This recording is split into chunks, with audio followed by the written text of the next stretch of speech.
Oh les gars, si vous en avez marre de rénover des vieilles bagnoles, moi c'est pas un problème, hein. Des mecs qui veulent taffer sur de la japonaise, j'en connais quelques-uns, quoi. Non mais attends... Attends quoi? Mais ce jeu, c'est raccord, c'est les mêmes années que la CRX. Et en plus, le joystick, c'est très bon pour le développement du poignet. Tu vois, moi j'ai un travail manuel, tu sais pas ce que c'est. Après, pour le cliquer, le tournevis, je suis plus précis. C'est un peu comme du sport, en fait. Développement du poignet, d'accord. C'est quoi? Pas de commentaire. Bon alors, t'as vu ce que je te ramène? Et puis C'est pas mal, jante d'origine en plus. Ouais, d'origine. Et un peu? C'est les premières que j'ai trouvées, 200 balles, quoi. Ouais, 200 balles, t'as bien fait de les prendre. Hein. Pas Y a mal, quoi hein. d'autre? Regarde, déjà, Ah ça va petit tout bandeau. changer. Ah, c'est canon. Et celui qu'il y avait était quand même pas terrible. ah bah, il était même dégueulasse. Le petit pommeau qui va bien, tout neuf. Silencieux, 530 balles quand même, 530 €. Ça fait mal, mais c'est une belle pièce. Super joli, puis alors attention, regarde. Eh, attends, je t'explique, mec. Un tauvent d'origine, c'est introuvable. J'ai Ouais. retourné le net, j'ai passé un coup de téléphone, tous mes contacts, no way, quoi. Donc ça, c'est de la résine. C'est vrai? Ouais, en reproduction. Attends, c'est pas mal, hein. Ça va, hein? Y a plus qu'à le peindre, en fait. Exactement. Canon, t'as assuré, en fait. J'ai bossé, ouais. Ok. Et sinon, à part te prendre pour un ado des années 90, là, c'est ton petit truc, là. T'as mis la Ouais. tête sous le capot, quand même? Bah, évidemment. Viens voir. Ouais. Et le VTEC, Alors c'est réglé. En fait, c'était le solénoïde. 50 €. Pas mal, non? Pour 50 €, t'es certain, là? Mon pote. C'est quoi? Je savais que j'avais fait une putain d'affaire avec cette voiture. Ouais, bien sûr. Et ralenti. Le ralenti, c'est bon aussi. Dis donc, petit coup de peinture sur le cache. C'est propre, hein? Petite merveille, toute belle, mon pote. On est quasi bon, là, alors. Quasi bon, ouais. Il me reste encore les suspensions, quand même. Ouais. Et puis après, il faut aussi que je regarde le déséquilibre de frein. Ah, plutôt important, ça, ouais. Eh oui. Bon, sympa. Comment je me barre, là? C'est une petite partie vite fait ou pas? Carrément, ouais. Allez, viens. Ok. Allez, c'est parti. Regarde, regarde. Et big KO! De quoi? On a bien avancé sur notre belle japonaise. Et on a eu chaud, car heureusement que le système VTEC n'était pas fichu. Juste un souci de solénoïde, sinon on pouvait fermer boutique. Ensuite, je me suis occupé du ralenti fatigué avec un bon nettoyage du régulateur. J'en ai aussi profité pour remplacer les cosses de batterie et faire un gros coup de propre dans le compartiment moteur. Mais je dois encore changer les suspensions fatiguées et régler le problème de déséquilibre de freinage.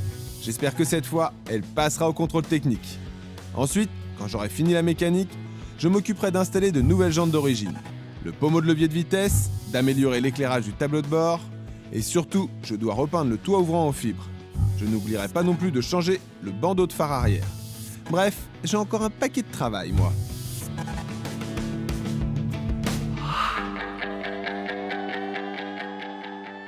Maintenant que le moteur de notre série a retrouvé toutes ses capacités, je vais travailler sur la suspension, et plus particulièrement sur le ressort et l'amortisseur.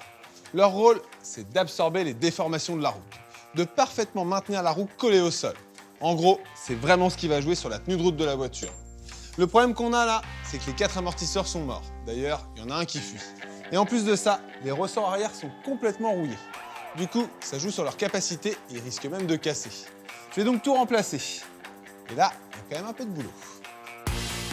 Pour retirer le système de suspension, j'enlève la vis de la chape inférieure de l'amortisseur. Puis, les 2 écrous de la tête depuis le coffre. Je peux maintenant enlever la suspension et j'y vais doucement pour ne pas tirer sur les flexibles de frein. Ça, c'est ce qu'on appelle une jambe de force. On peut voir que le ressort, il est enfilé autour de l'amortisseur. C'est une suspension type McPherson. Le truc, c'est que mon ressort, il est comprimé sur ma jambe de force. Du coup, si je veux l'enlever en toute sécurité, en tout cas sans me le prendre dans la tête, il faut que j'utilise un compresse-ressort. Cet outil va me permettre de sortir le ressort en toute sécurité.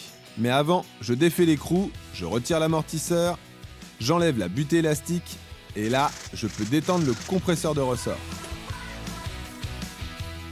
Pour bien comprendre comment fonctionne une suspension, déjà, il faut faire la différence entre l'amortisseur et le ressort.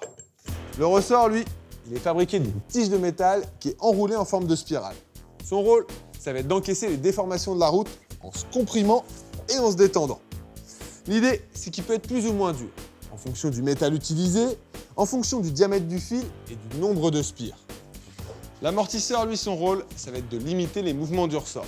En gros, il va éviter les rebonds. Son fonctionnement, eh bien en fait, à l'intérieur de mon amortisseur, c'est rempli d'huile. Et j'ai un piston qui va se déplacer à l'intérieur. qui va donc ralentir le mouvement de la tige. Moi, je vais remplacer tout ça. J'ai cherché des amortisseurs chez Honda d'origine et c'est introuvable. Du coup, j'ai acheté de l'adaptable. Et quitte à remplacer ressort et amortisseur, j'ai opté pour des combinés filetés. L'avantage, c'est que c'est plus performant que l'origine et en plus de ça, on a un filetage qui se trouve ici. Grâce à ce filetage, je vais pouvoir abaisser le centre de gravité de la voiture. Je vais donc diminuer le roulis et améliorer la tenue de route et le freinage de notre Honda. Maintenant, il faut tout installer. Ces 4 combinés filetés m'ont coûté 650 €. C'est un budget, mais avec ça, notre CRX devrait retrouver une tenue de route digne de ce nom. Alors pour monter le combiné fileté à la place de l'ancienne jambe de force, je commence par comprimer le ressort. La butée élastique est en bon état, donc je peux la récupérer. Son rôle, encaisser les petits mouvements de rotation de la jambe de force. Donc ça évite que la tête d'amortisseur s'use en frottant contre son point d'attache.